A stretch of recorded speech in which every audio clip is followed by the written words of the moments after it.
Thank you, Kathy. It is so great to be here with you all tonight, and I hope that you recognize that Tennessee Waltz music that was just played as the bumper music. I'm very proud to be from the state of Tennessee, and I'm proud to be here tonight to introduce the gentleman that we are recognizing tonight with the Distinguished Leader Award, Senator McConnell, who resides in one of the neighboring states of Kentucky. So thanks to Leader McConnell, we have witnessed a conservative transformation in our nation's judiciary.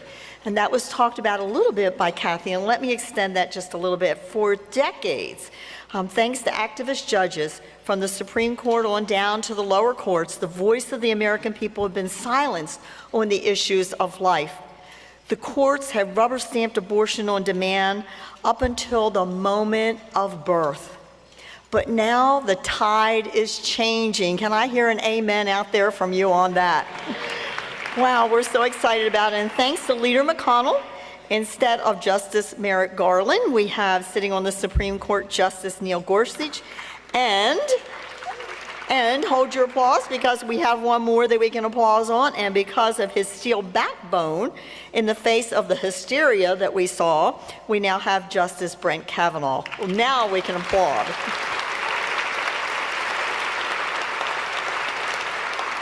And listen, that is just the Supreme Court. Thanks to Leader McConnell, our pro-life majority in the U.S. Senate has confirmed 110 of President Trump's lower court nominees.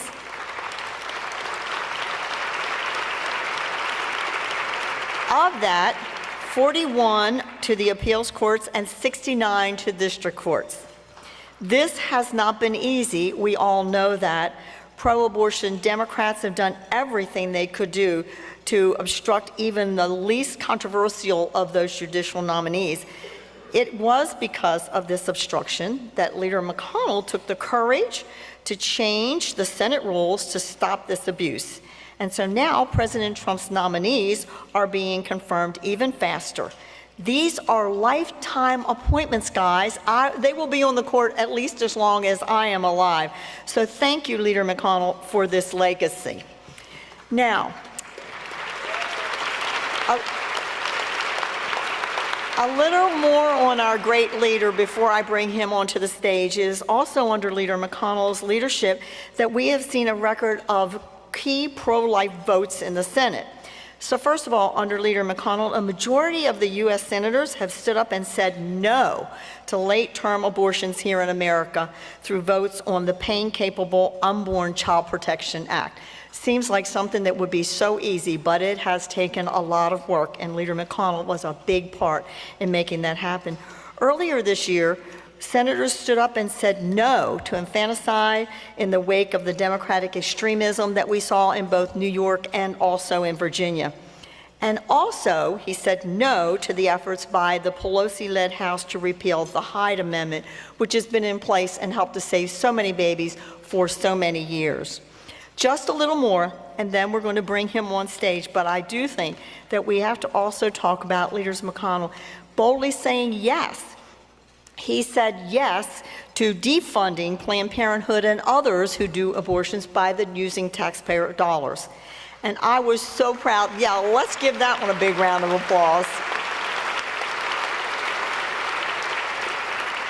I was so proud of Leader McConnell when he took a bill that I led in the House.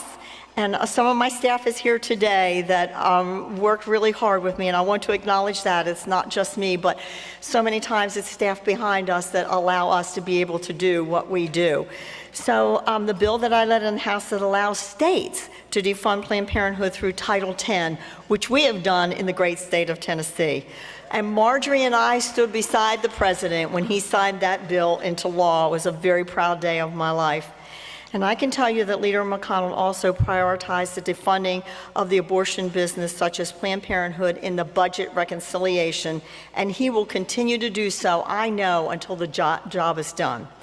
Leader McConnell, it is for these reasons that I am proud to call you a pro-life champion and a hero to the unborn and also their mothers. So please join me on stage so that we can recognize you as the SBA List Distinguished Leader of 2019.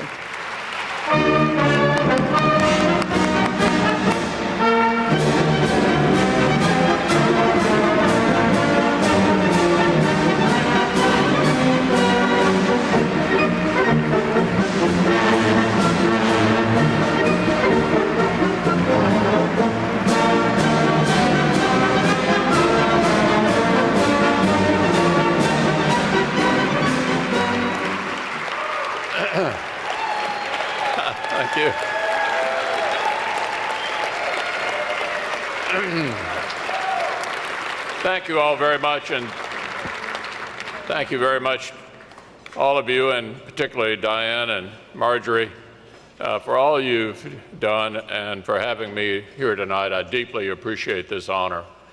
Look, it's always good to be with friends and fellow travelers, and we've shared especially exciting times over the past couple of years. It's exciting when we have a White House that's blocked Planned Parenthood from sucking up millions of dollars in taxpayer money under the guise of family planning.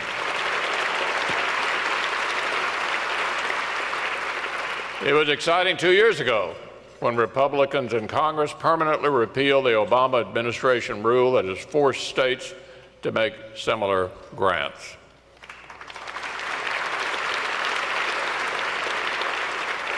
And it's an exciting time in the Senate when we're putting common sense legislation like the No Taxpayer Funding for Abortion and the Born Alive Abortion Survivors Protection Act on the floor, and making the radical Democrats who oppose these common sense policies own their extremism out in the light of day.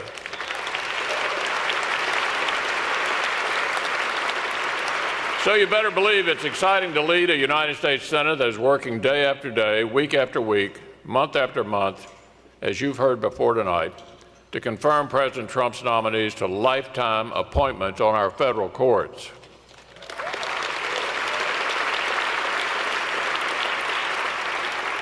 I'll say more about that in just a minute, but first I need to say a few words about the leadership that makes all this possible. You know, noble causes deserve great leaders, and that is just what we have here in Susan B. Anthony List and a visionary like Marjorie. She's fabulous.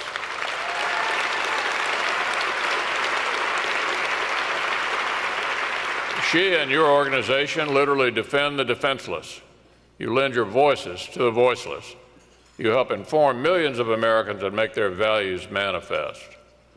This work starts with deep convictions, convictions that come from science and from faith and from the moral bedrock that supports our civilization. But it also takes effective advocacy, strategic savvy, and political understanding.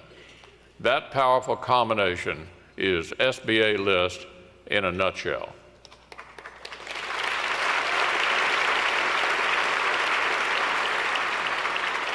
Some of you remember the early years when Marjorie was running this organization from her living room.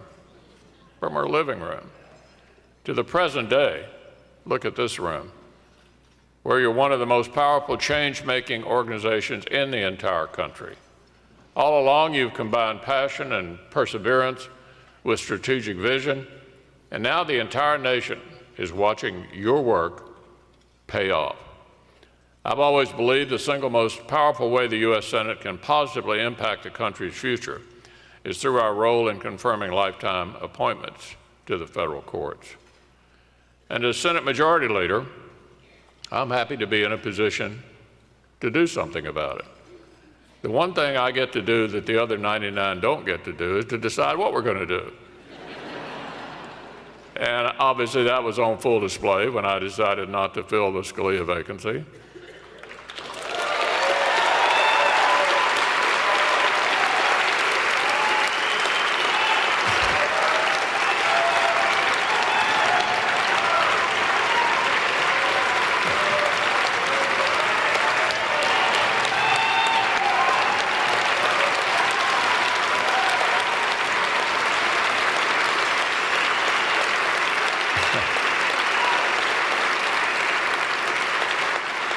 But look, I want to credit my colleagues for backing me up, you know. So I don't want to take sole credit for that. They took a lot of heat for it, and it paid off. That also applies to calling judges up. As you can imagine, there are a lot of people who want their bills called up, they want this or that called up. But what I've done is prioritize lifetime appointments first. And that is because I think that's the way we have the longest impact on our country in the most positive way into the future. You know, I thought I was on pretty firm ground on the Scalia decision. You'd have had to go back to the 1880s to find the last time a Senate of a different party from the president confirmed a Supreme Court justice to a vacancy created in a presidential year. I knew darn good and well that if the shoe was on the other foot, they'd have been doing the same thing.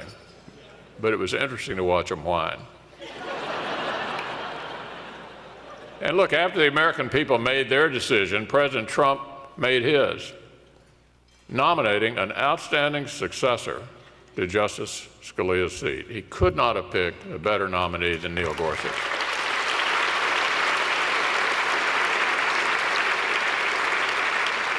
And oh yes, you remember that other nominee for the Supreme Court we had last year. You didn't miss it. It kind of flew under the radar screen. Nobody even said anything about it. Obviously, I'm kidding. We ended up voting on more than one man's career. We were voting on basic American principles of fairness and justice. Does the presumption of innocence still apply in America? Yes.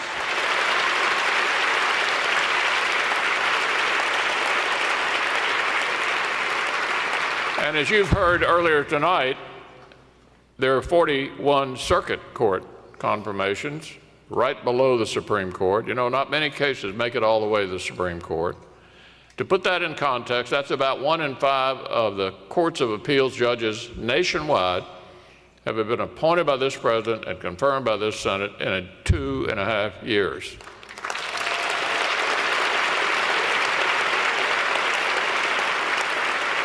And I want you to know my view is there will be no vacancies left behind, none.